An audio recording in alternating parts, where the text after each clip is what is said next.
Hello, chat! Chosen Undead vs. Dragonborn has just been released. Possibly a few days after, as I'm scripting this video. I left it for a few days because I was too tired. And now I get to make another video. Death Battle makes me not banish for 10 months again. Let's go, gamers! Now, this was a matchup I think everyone was expecting for the obvious reason being that it was confirmed before the season. Now, let's start with a rating. 9 out of 10, no contest. This episode fucking slaps. Issues I had with Atom are practically gone, and we'll get into that really soon. When the review starts, of course. One thing I love is the thumbnail. Even before we start, the thumbnail. My goodness. Yo, Bakita especially looks badass with the red glowing eyes and the way he stands. I hope they gave the thumbnail creator a raise. I'm running out of things to say, so start the review! Wait! Why didn't anything? Oh! Student loans, man. Something had to cover the down payment. Unlike the previous episode where the analysis made me get a decent 8 hours sleep, which if it made me too, good on you, both analyses in this episode are good and for different reasons. Let's start with Chosen Undead. The analysis, alongside with the Jolene cameo, makes me really interested in Dark Souls lore. It sounds entertaining because I know nothing about Dark Souls. The jokes in the analysis though... Just pop some of that spicy Sunny D and they're good to go. If anything, it seems like they get off to it. Damn, fam. You got the whole chat laughing. Yeah, they aren't funny, but that's where the Dragonborn comes in. You can't not see the mods and realize this shit is going to be fucking glorious. One thing I like about the Dragonborn's analysis is that it takes the stupid logic of Skyrim and fucking makes it a feat. But Cheesefield Feet is now one of my favorite pigs of all time. Although I'm not interested in much in Elder Scrolls, every joke made me slightly chuckle. That's better than Ant-Man vs. Atom, so instantly better. Also, the sponsor being Brandon Yates is easily the peak of the sponsors because Brandon deserves it. He's a fucking legend. Live on, bro. Get more tracks, you a fucking legend. I would get a track myself, but I can't. Not because I'm stupid, but because I have zero money. Me when I can't get a Brandon Yates track.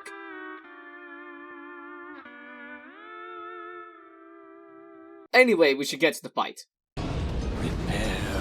Lift the whole 60+ ton tree off the ground. First of all, I want to get something out of the way right now, and that's the fact that Fireborn is a slapper. I need to show my princess. Ow! I don't even know why that man. I hate cancel coach. Anyway, Fireborn is lit. No pun intended. It is one of the key reasons I really enjoy this fight. The other being, okay, not the beginning. The first combo of the Dragonborn's push through dart is a bit janky to the point I got rid of when I saw the preview. But it's the only time I saw it, so good on them. However, everything else, the anime decided, you know what, I'm gonna make this fight amazing because I'm cool, and then they decided to pop off. There are a few jokes here and there. I'm sure many people laughed at the Aaron and Lee joke. They better do. I'll come for them otherwise, but when it comes to everything else, so much was done well. Chosen Undead using dodge roll constantly super in character, given how Dark Souls literally just don't fucking die, and to do that you have to dodge. The many deaths the Chosen Undead goes through in this fight was also in character. Whilst getting weaker, he is getting better at countering the Dragonborn's attacks. And one of those attacks is the shout, so let's talk about those real quick. The mental choreography of the fight is wonderful. As Dragonborn gets more powers, Chosen Undead has to adapt so to an actual Dark Souls boss. Something that's also touched up in the conclusion, which I think is in neat detail. With my favourite thing being near the end where Chosen Undead uses the power silence to give the Dragonborn's voice, meaning no screams. Which is pretty good because, cool, you got rid of his main source of attack. And now the best part of the fight, the ending.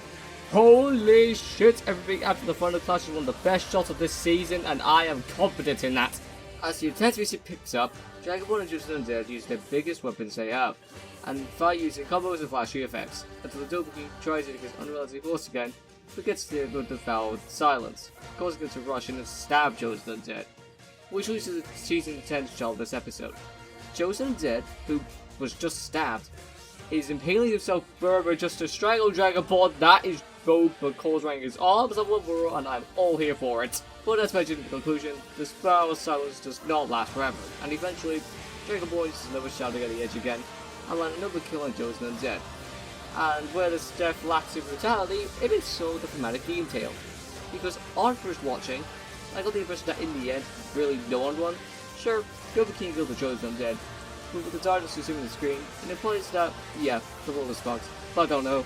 I don't know Dark Souls lore. The campfire's only got off to another screen is also goes my way to show Chosen Undead is done for now, with no way to revive himself. God, I really enjoyed this finale. It's so amazing, it's definitely up there one of the best the show has. The Chosen Undead could only last so long before they flamed out. Damn, fam. You got the whole chat laughing. But conclusion starts with a "you die" joke. Instant 10 out of 10. Anyway, the conclusion helps out both sides for the most part.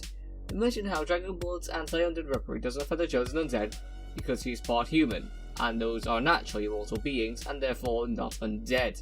However, one key thing was mentioned. How would any of the Dovahkiin's feats matter if the Chosen Undead doesn't stay dead? And that's where my favourite part comes in. Even though Dovahkiin's stats were way better than Chosen Undead's constant returning made it hard. Until Death Battle made Dovahkiin win from sheer power alone. Which I don't think I need to say, but that was a cool thing to add. The other thing I also like is that, even with the constant revival of Chosen Undead, Dark Souls lore basically shits on that too, as Chosen Undead loses more and more souls the more he dies, which eventually means he has no will to fight, meaning Dragon will just win the fight from that alone. My god, I love this episode and its research. I'm so excited for the next episode. This is going to suck! Speaking of, the next time is Killua from Hunter x Hunter versus Mikoto Misaka from a certain scientific series. And I'm gonna be honest, I hate the Death Battle anime sometimes, because the way people stop this reveal. No, I'm not touching that. Bye everyone, have a nice life. But if you want my opinion, this is the best matchup for Killua.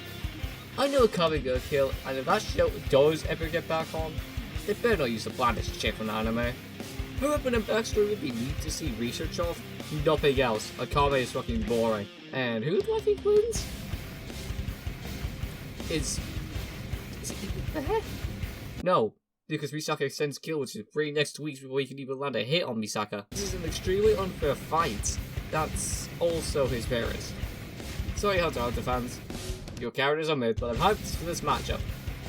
Mainly because I get another bet right, and if I get 3 in a row, based. Also, if you dislike it because Killua dies, elbows. Although, I do agree with one thing, that it sounds to me that this is apparently the pentagram fight. No Nero matchup? Don't worry, Nero. You'll get on the show eventually. Oh, Super Mario God, I'll get you!